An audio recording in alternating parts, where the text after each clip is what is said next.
This should be Sataria's favorite fortune-telling spot. So should we ask the fortune teller about Sataria?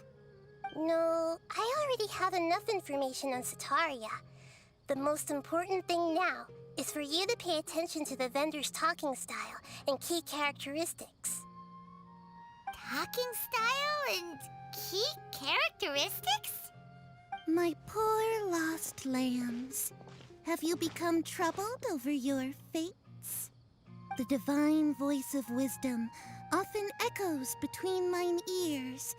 If thou be blessed today by the gods, I may be able to show you the way. Huh? Really? Nahida, you've been whispering things to her? Shh! My friend here has some doubts regarding her future. Can we get a fortune reading for her? Of course, of course. In that case...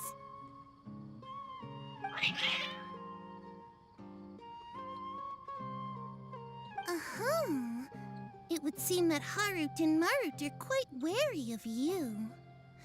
Perhaps, at some time in the past, you have somehow offended the gods. Only mocking the god of Animo, questioning the Lord of Geo's financial savviness, and brawling with the god of Electro. Do those count?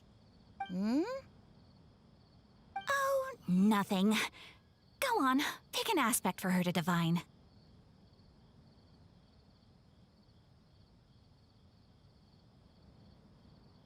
Health prospects. No problem at all.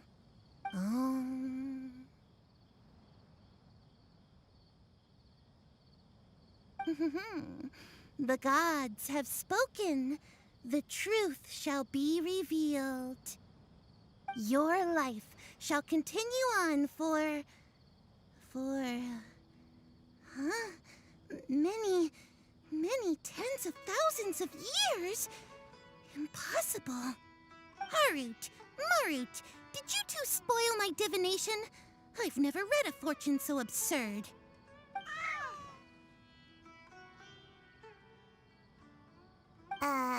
Actually, Paimon thinks this is probably the most accurate fortune-telling you've ever done.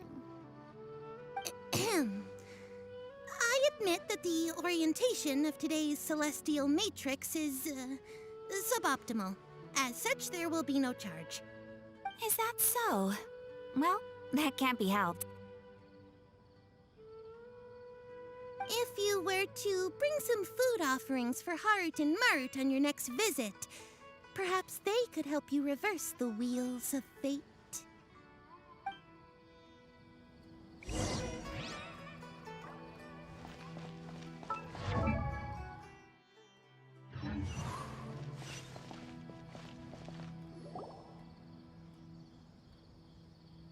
Is this another one of Sataria's favorite stalls? Yep, it belongs to a king. His father helped Sataria a lot when she first moved to Samari City, so she still comes by whenever she has time. When I start talking with him, listen carefully to the details of our conversation. Ah, dear customers! Would you like to look at some pottery? We caught wind of your great craftsmanship, so we specifically came to take a look. Oh, I recognize you. Aren't you Miss Catherine from the Adventurers Guild? Sounds like I'm in for some big business. Speaking of, where did you learn this trade? I suppose you could say it all started with my dad. He's a mason by trade, but I picked up an interest in clay while apprenticing for him. After that, I began making pottery by myself in secret, and I simply changed trades when my works turned out well. Although it's a pity that I'm no longer making much use of the knowledge provided to me by the Akasha. That's nice. You're making a living doing something you love. So is your father still working as a mason? Oh no, not anymore. A few years back, he fell from a roof and broke his leg. Since he had already saved enough Mora over all these years, he's just enjoying the retired life in Port Ormos nowadays. I see. We wish him peace and happiness in his retirement. I'll have someone in charge of logistics at the guild come by another day for some goods. We'll leave you to it. Take care now. No problem. Rest easy, all our goods are sure to meet your every need.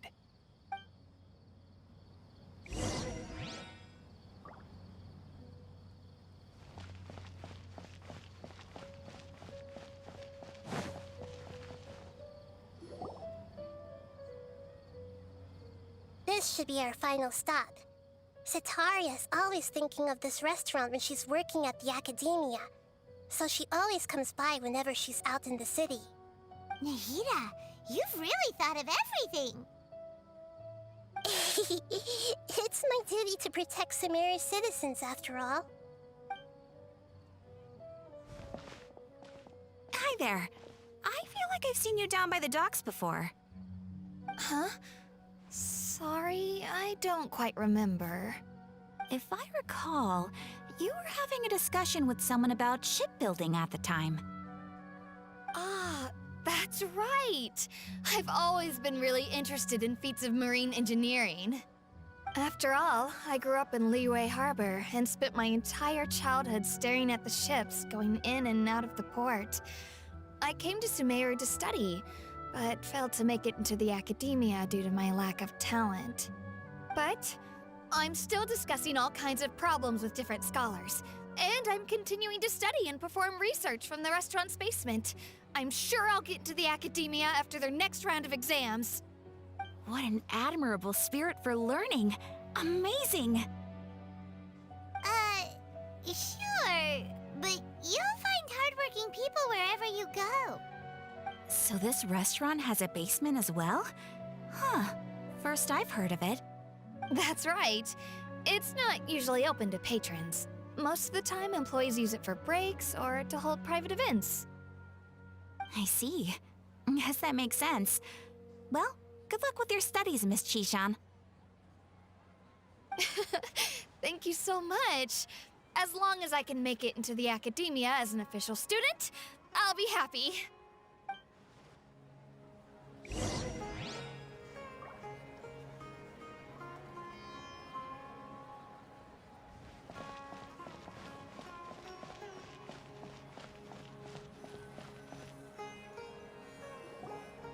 So, was that everybody?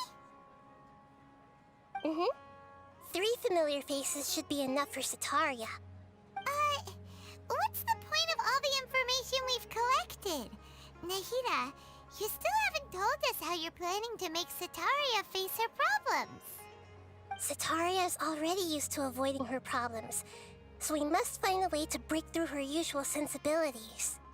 I remember you mentioned that the Eremites in Port Ormuz are all making a fuss about the upcoming resurrection of King Deshret. Although it's all just a boatload of nonsense, the fate of her homeland may turn out to be Sitaria's soft spot. Oh, Paimon gets it now! You want to take advantage of the guilt Sitaria feels about her homeland. Although she knows she should return home to help the people of the desert, all she's done is conspire with the sages. So, how do we set that up? Well, King Deshret is long gone, and Sitaria is also too smart to fall for any simple tricks. If we simply engaged her under the guise of King Deshret's believers, she would definitely be wary of us, and we may not get anywhere. But if we were to borrow some of her close acquaintances to talk with her, her reaction would probably be very different. So, you mean you're going to possess those people we just talked to? Yep. Possess them through the Akasha. Imply they've already converted to the faith of King Deshret, and then convey our made-up will of King Deshret. As long as everything goes smoothly, we'll get through to Sitaria for sure. She'll never guess that we had anything to do with it. So that's how you're going to use all the info we collected on these people. It's so that you won't slip up and break form. Possessing them will only work if you can manage to pass off as them. Exactly. So, best of luck with impersonating them. Huh? Best of luck? But we don't know how to possess anyone. That's no problem at all. I'll just share all their senses with you once I've possessed them. As long as you're also wearing an Akasha terminal, the effect will basically be as if you've possessed them yourself. Huh. That is pretty convenient. But why does she have to do this? Can't you do it yourself? Although I've been observing humans for a while, I've never been good at imitating them. You're not wrong. It's always been painfully obvious whenever you try to pass as Catherine. If it was at all possible, I would have preferred to leave these people alone. But seeing how things are now, I probably should just accept it and push on. Yeah, don't beat yourself up over it. We're only doing this to help everyone, and we'll only be borrowing them for a little while anyway. Alright, then let's give it a go tomorrow afternoon.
Here she comes. Satori is here. Let's quietly follow her. Once she starts talking to her acquaintances, we'll find a safe spot to begin possessing them. As for how we'll sway her to our side, I'll leave that to you. I trust you'll know what to say. Paimon's starting to feel kind of nervous. Okay, let's go. Looks like they've already started talking. Let's find a hiding spot and get started.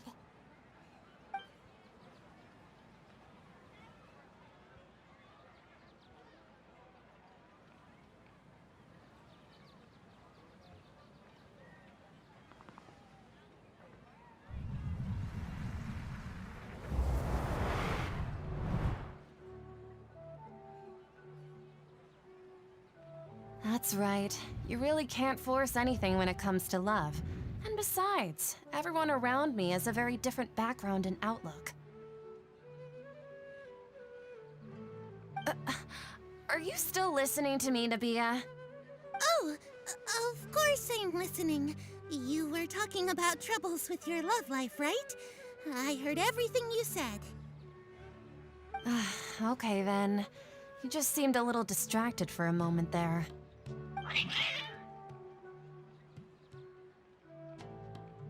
Strange. Your cats seem pretty worked up. Is something wrong? I always thought they were quiet, happy kitties. Oh, what are their names again?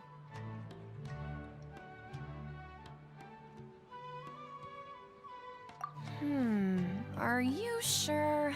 Those aren't ringing a bell for some reason. Well, actually they have many names. Which names I use depends on my mood. Huh, I see. I imagine that must be hard for the kitties, too. So, which fortune do you want me to read for you today? You must have come for another echo of the divine voice of wisdom. I'd like to get another reading on my love prospects, but to be perfectly honest with you, I feel like I've been a real mess recently. A mess? Well, could you do a reading on how long it'll take me to finish my current project at work? I really just want to get it over with. I hear you. No problem at all. The gods will reveal the truth.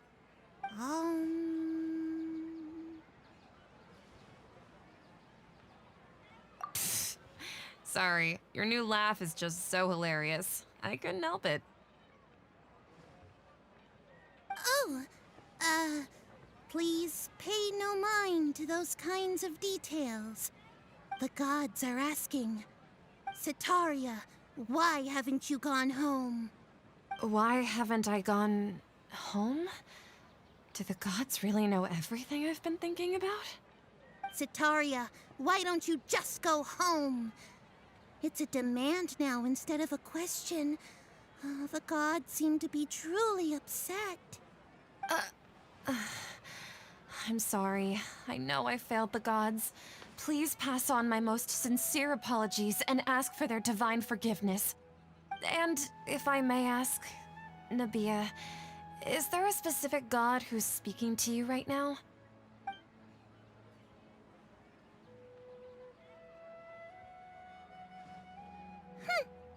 What an inconsiderate and naive question. The god who is speaking to me is, of course, the wisest and mightiest of all, King Deshret.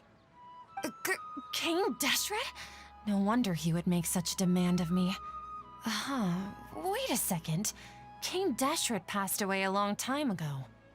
Even though news of King Deshret's resurrection has been spreading like wildfire, it's all just a misinformation campaign from the academia. How can King Deshret still exist in real life? What insolence! I am King Deshret's most loyal believer. Do you wish to refute his voice of wisdom? Oh, no. As a child of the desert, I am only reveling in his power upon learning that his divine glory has touched even this city. I will think very carefully about his demand of me. I'm sorry. I must go now. Wait!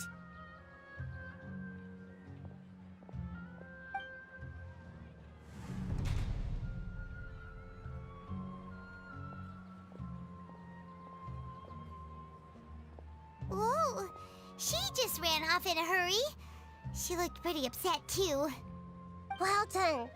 Sitaria didn't seem to suspect anything amiss. To have something she's been trying desperately to avoid show up out of nowhere and berate her, that must have shaken her to the core. Aw, Nahida, it seems like you understand human emotions really well after all. All I know are some abstract Harvard-taught theories. And in any case, my time with you has shown a lot of them to be utterly useless. I'm still trying to make sense of everything. Anyway, enough of that. Let's hurry and catch up to Sitaria. She's at Akeem's now, right on cue. Let's get ready to possess him right away!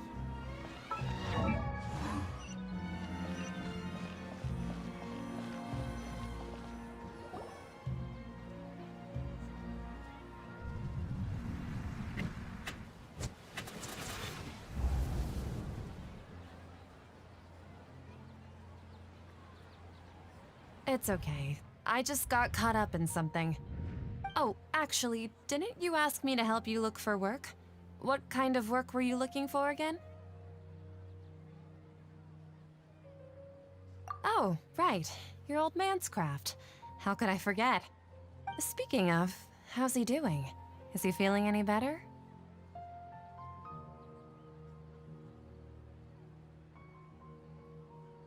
Oh, that's good to hear. I've been thinking a lot about him. If I could get some more time off, I'd love to pay him a visit. Actually, while we're talking about him, is he still living in Port Ormos? Yeah, he's been retired there for a while. If you could find the time, please write him a letter. Let him know that recently, faith in King Deshret has taken root in Port Ormos and has begun to spread across Sumeru. He has a quick temper and has always been a devout follower of the Dendro Archon. I don't want him to get into a fight with those King Deshret believers because of a difference in beliefs. Oh? So, who are you siding with in all of this?